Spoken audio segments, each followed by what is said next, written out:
Assalamualaikum warahmatullahi wabarakatuh. Berjumpa lagi dengan Bunda Ratna Wulandari dari SD 2 Panjangrejo. Nah, anak-anak hebat, kali ini kita akan berjumpa lagi, belajar bersama, belajar asik dan menyenangkan. Anak-anak hebat, kali ini kita akan belajar tema 4, berbagai pekerjaan, subtema 3, pekerjaan orang tuaku. Pembelajaran 1, kelas 4 SD. Nah, anak-anak hebat, maka kita sebelum memulai pada pembelajaran kali ini, kita awali dengan berdoa. Berdoa mulai. Berdoa selesai. Terima kasih anak-anak hebat. Dengan berdoa, maka kita sudah mengucapkan syukur kepada Tuhan Yang Maha Esa karena kita selalu diberi kesehatan sehingga kita bisa belajar bersama.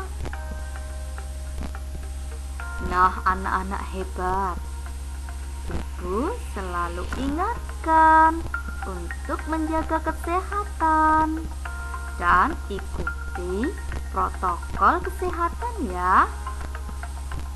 Apa sajakah itu? Ya, pakailah masker apabila bepergian. Seringlah mencuci tangan apabila kalian setelah melakukan aktivitas atau kalian mau memulai aktivitas.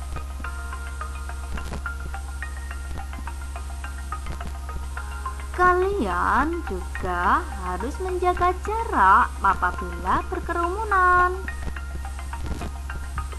Nah, kenapa harus dilakukan semua itu? Ya, betul. Untuk menghindari kita dari penyebaran virus COVID-19. Tetap semangat ya anak-anak, walaupun kita belajar dari rumah.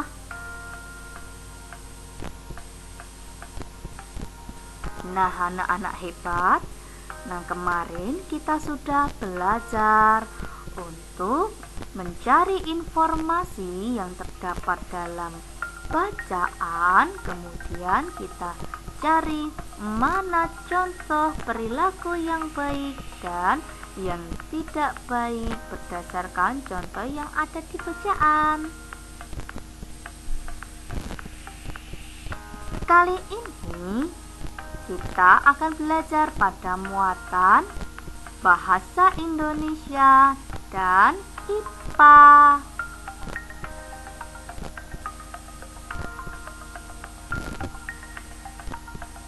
Nah, apa saja yang akan kita pelajari pada pertemuan kali ini? Yuk kita simak.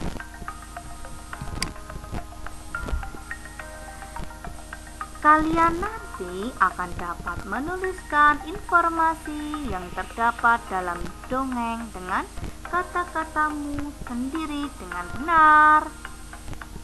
Kemudian kalian akan membuat peta pikiran tentang cerita yang ada pada bacaan secara tertulis dengan benar.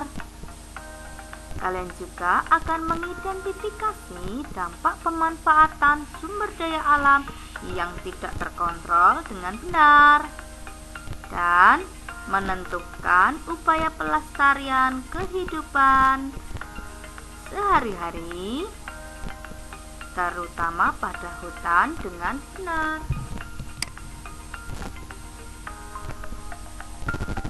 Materi kali ini yaitu dongeng dan unsur intrinsik. Pada bab IPA, pemanfaatan sumber daya Alam, dampak eksploitasi sumber daya alam, hutan, dan upaya pelestarian hutan.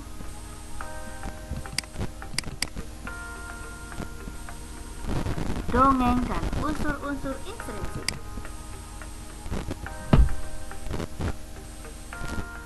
Apakah itu dongeng?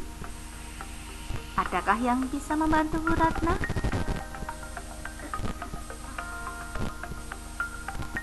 Ya betul, dongeng adalah bentuk sastra lama yang menceritakan mengenai suatu peristiwa atau kejadian fiksi atau tidak nyata atau khayal.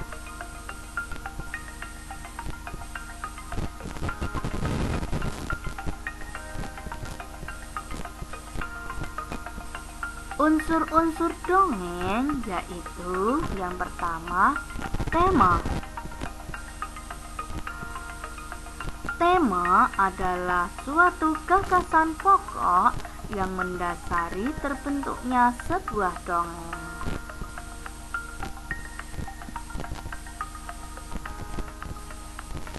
Latar. Latar atau setting merupakan ruang, waktu, suasana, serta juga alat atau peristiwa atau kejadian yang terjadi dalam sebuah karya sastra.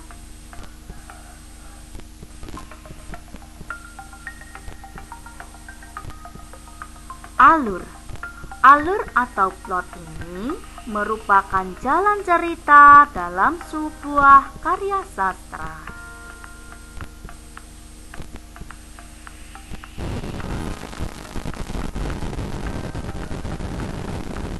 Tokoh. Tokoh merupakan pelaku dalam sebuah cerita.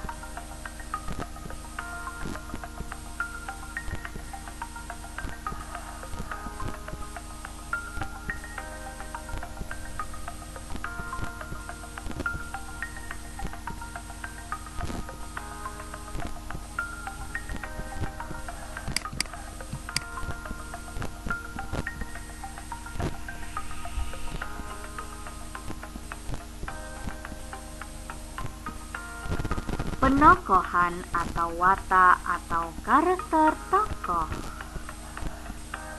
Penokohan merupakan watak, sifat, sikap, kondisi fisik, serta juga karakter yang dimiliki tokoh dalam sebuah cerita.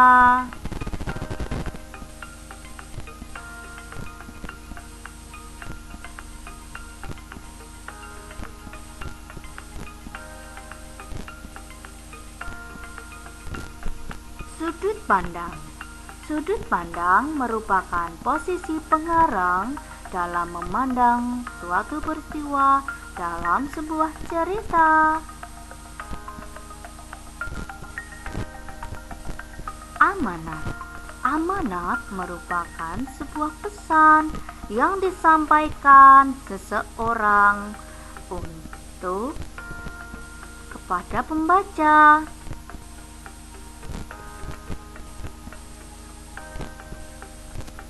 Sedangkan unsur intrinsik dongeng yaitu segala unsur yang terdapat dalam karya sastra yang ada di luar, meliputi latar belakang, penciptaan, dan kondisi masyarakat saat karya sastra diciptakan. Kali ini kita hanya akan belajar mengenai unsur intrinsik pada dongeng yang akan dibahas pada pertemuan kali ini.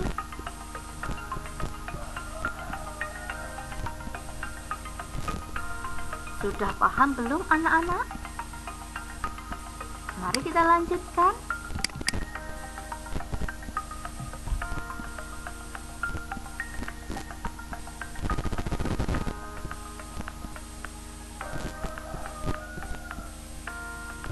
Perhatikan pada bacaan berikut.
Nah, anak-anak hebat, kalian tadi sudah membaca dan mengamati pada bacaan semangka emas.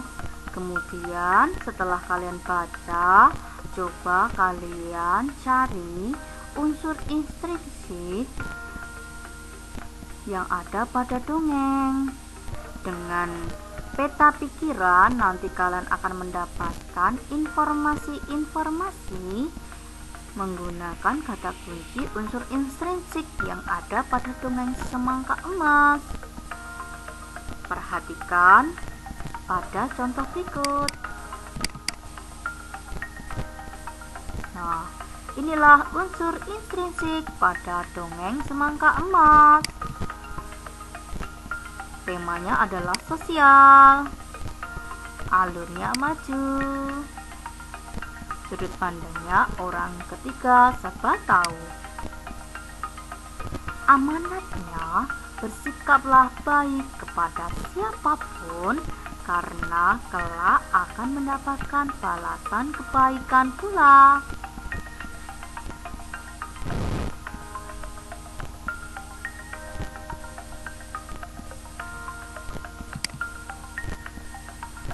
Tokoh yang ada pada dongeng semangka emas yaitu ada dermawan, ada muzakir, ada saudagar, dan burung pipit.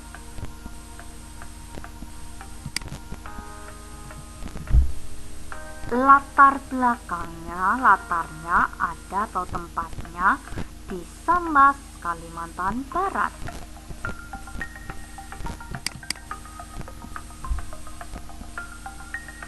Penokohan atau watak dari tokoh.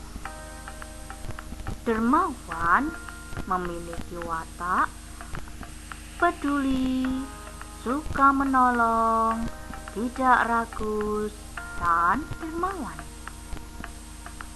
Muzakir memiliki watak kikir, sombong, dan suka mengejek.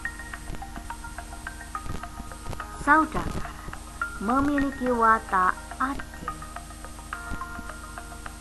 Burung pipit memiliki watak suka menolong.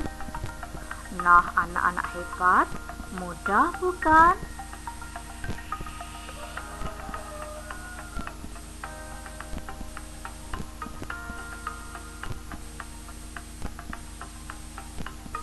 Nah, anak-anak hebat, selanjutnya Ibu minta nanti kalian mendengarkan video yang Ibu akan putar. Kemudian nanti kalian ikuti sesuai instruksinya ya.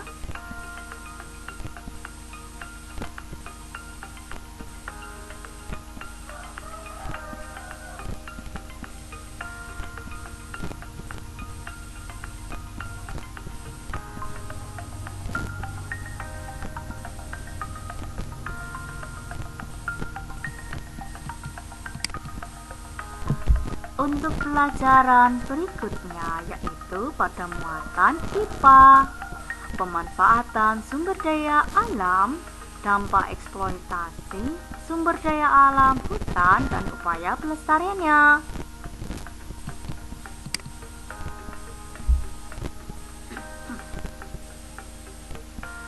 Pemanfaatan alam oleh manusia untuk memenuhi kebutuhan seringkali menyebabkan kerusakan lingkungan. Manusia memanfaatkan seluruh bagian alam, baik abiotik maupun biotik secara berlebihan, tanpa memikirkan akibatnya. Sekali manusia melakukan dengan sembarangan, maka kerusakan lingkungan yang terjadi akan menyebabkan kerusakan lingkungan berikutnya. Perhatikan contoh berikut ini. Nah, di situ ada penambang pasir. Mereka menambang pasir secara tidak izin ya. Dan apa yang terjadi apabila mereka melakukannya setiap hari, maka perhatikan akan ada kerusakan-kerusakan berikutnya. Selanjutnya perhatikan ya, ada di situ gerabah kan. Nah, sesuai dengan yang ada di lingkungan sekitar kita, karena lingkungan kita adalah mayoritas penghasil gerabah, maka setiap hari beberapa orang atau para pekerja yang pengrajin gerabah, mereka mengambil tanah sawah, kemudian menggunakannya untuk bahan utama dalam membuat gerabah. Misalnya ada kuali, ada keren, ada juga padasan, ada juga misalnya cobek. Nah, setiap hari mereka produksi dengan memanfaatkan tanah yang ada di sawah. Bayangkan jika tanah-tanah itu digali setiap hari, dilubangi, diambil, kemudian setiap hari digunakan untuk produksi, pasti akan menimbulkan dampak kerusakan pada lingkungan lainnya ya.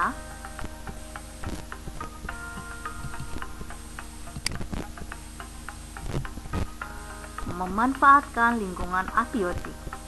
Manusia memanfaatkan lingkungan abiotik, yaitu tanah, dengan melakukan penggalian untuk mendapatkan bahan tambang yang berguna untuk berbagai keperluan. Contohnya batu bara, logam mulia, perak, tembaga, dan nikel. Memanfaatkan lingkungan abiotik tidak hanya abiotik yang dapat dimanfaatkan, hampir semua jenis tumbuhan hewan dapat dimanfaatkan manusia. Ada dua jenis hewan, yang itu hewan peliharaan dan hewan liar yang hidup bebas di hutan. Nah, misalnya hewan peliharaan ada sapi, ada kambing, ada ayam.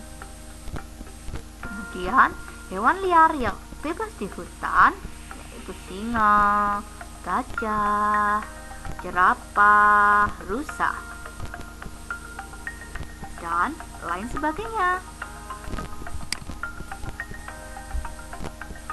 Manusia membudidayakan beberapa jenis hewan untuk memenuhi kebutuhan hidup seperti ayam, sapi, ikan, udang, kambing, dan lainnya.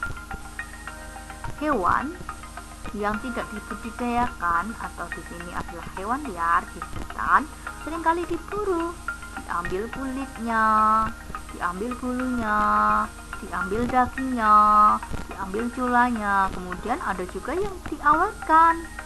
Wow, mengerikan bukan?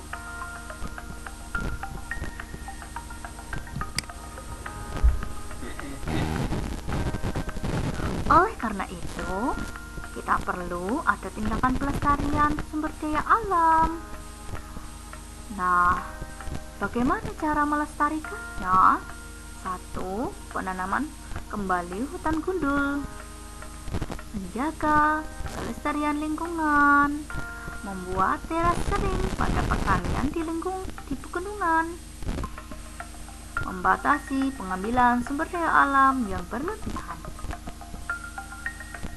tidak membuang sampah sembarangan, menindak tegas oknum penebang hutan secara liar, dan bijak dan berhematlah dalam memanfaatkan sumber daya alam.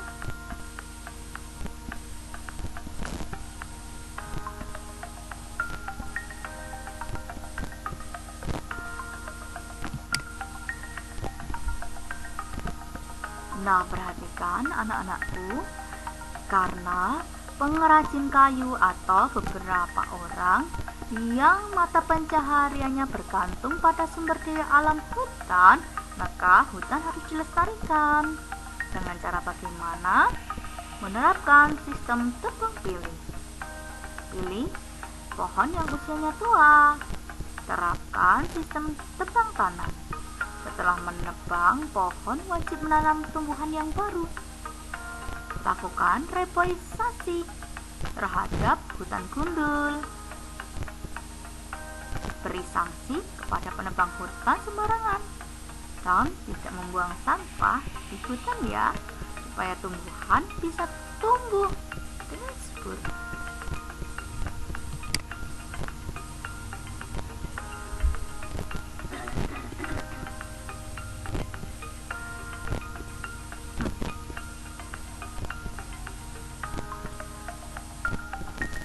Nah, anak-anak hebat, demikian yang Ibu dapat sampaikan.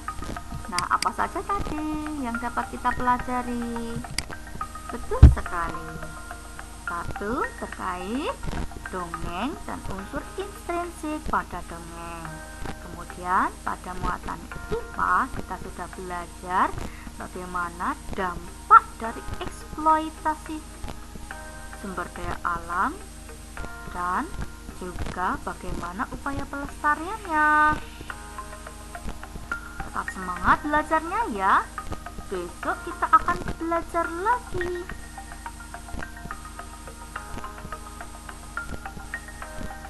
Ya, pada materi kita akan belajar mengenai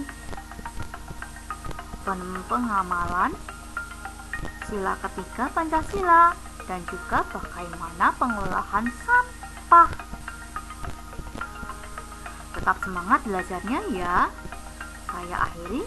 Wassalamualaikum warahmatullahi wabarakatuh. Sampai jumpa.